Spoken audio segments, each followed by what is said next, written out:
Bagaimana Ibu Riga? Dikaitkan juga dengan tantangan sebenarnya persoalannya kalau Republik kita ini terlalu banyak kementerian, ya akhirnya birokrasi yang menguasai. Jadi sebenarnya di dalam gambaran makronya keseluruhan itu, social entrepreneurship ini sangat menarik. Ya, jadi dari penelitian-penelitian yang saya lakukan itu, sebenarnya dulu waktu saya bicara mengenai social entrepreneurship di tahun 2003 itu bagi Fakultas Ekonomi UI juga suatu hal yang baru. Tapi kalau kita lihat di dalam menciptakan ya secara makro yang kita sebut masyarakat madani, ada beberapa aspek penting yang kita harus perhatikan. Siapa anggota masyarakat madani ini? Masyarakat madani itu kan berarti yang tadi ya adanya semangat di dalam masyarakat untuk bisa berdiri sendiri, mengurangi intervensi dari pemerintah. Oke. Nah, lalu kemudian yang kita harus lihat adalah bagaimana kiprah dari lembaga nirlaba ini. Kalau lembaga nirlaba ini merupakan penyalur dari dana yang berasal dari perusahaan, ya, dan kemudian dia berada sebagai intermediary ya dalam masyarakat. Harus kita lihat juga secara gamblang bahwa apakah mereka itu menyalurkan dengan kemurnian hati, dengan kejujuran sehingga 100% ya dana yang diperoleh dari perusahaan itu sampai ke resipien. Yang terjadi adalah overhead cost, biaya untuk manajemen dari lembaga nirlaba ini diambil dari dana yang dikucurkan oleh dunia swasta ataupun dari pemerintah ataupun donor-donor tersebut. Problemnya adalah apakah mereka itu yang menjadi perantara ini dalam hal ini tidak melakukan bisnis dulu kita sering bercanda living on poverty, not in poverty. Jadi hidup dari kemiskinan itu sehingga yang bergerak di lembaga nirlaba ini memotong untuk biaya manajemennya itu besar sekali. Nah, gejalanya adalah perusahaan-perusahaan besar lalu mendirikan yayasannya sendiri. Kenapa? Karena cost-nya terlalu tinggi. Jadi yayasan Astra, yayasan Toyota, ya segala macam itu ada kan. Nah, kenapa? Karena ada dua. Selain cost-nya itu tinggi, yang kedua adalah kontrol. Kontrol terhadap kegiatan mana yang dianggap tepat. Kenapa? Karena mereka lalu mengatakan ya udah sisi katakanlah sosial saya itu juga ingin saya ketahui dengan pasti kemana. Nah itu tetapi ini juga menimbulkan persoalan, dan ini juga bentuk-bentuk CSR sekarang yang ada, menimbulkan persoalan bahwa perusahaan itu lalu mempunyai warna sosial, lalu business enterprises menjadi social entrepreneur.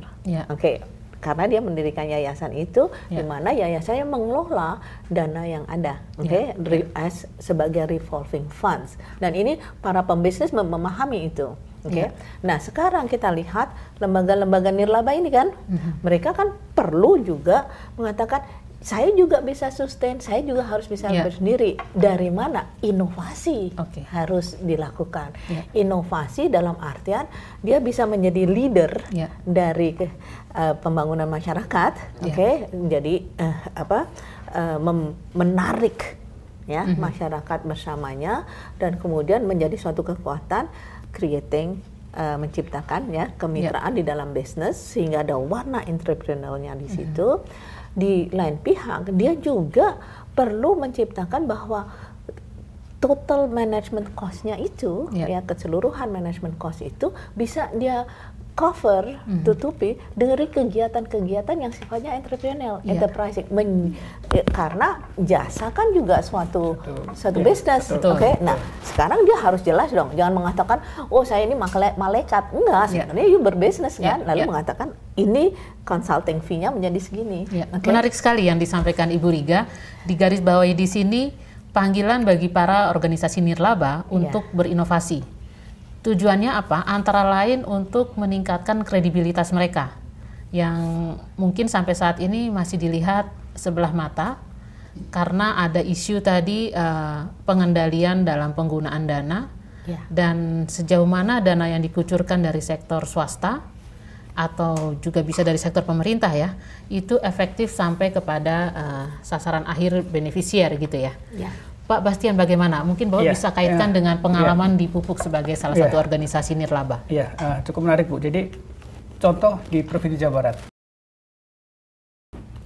ataupun daerah yang lain.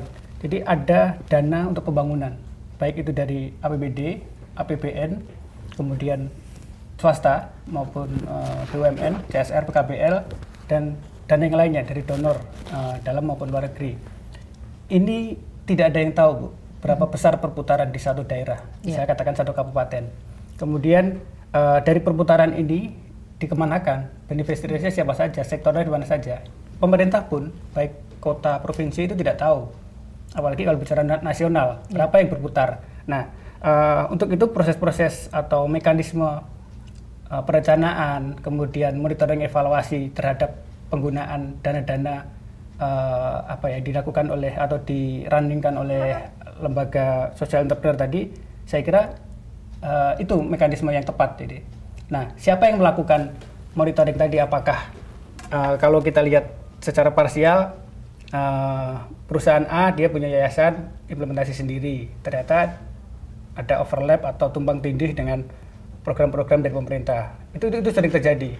Jadi satu pelaku mendapatkan 2 atau 3 intervensi kegiatan yang sama. Ini sering terjadi di daerah. Jadi yang saya maksud tadi bahwa mekanisme atau monitoring dan evaluasi terhadap lembaga entrepreneur tadi juga sangat penting. Nah, intinya bagaimana mengelola ini di level kabupaten, provinsi, dan nasional. Saya kira perlu ada inisiatif dari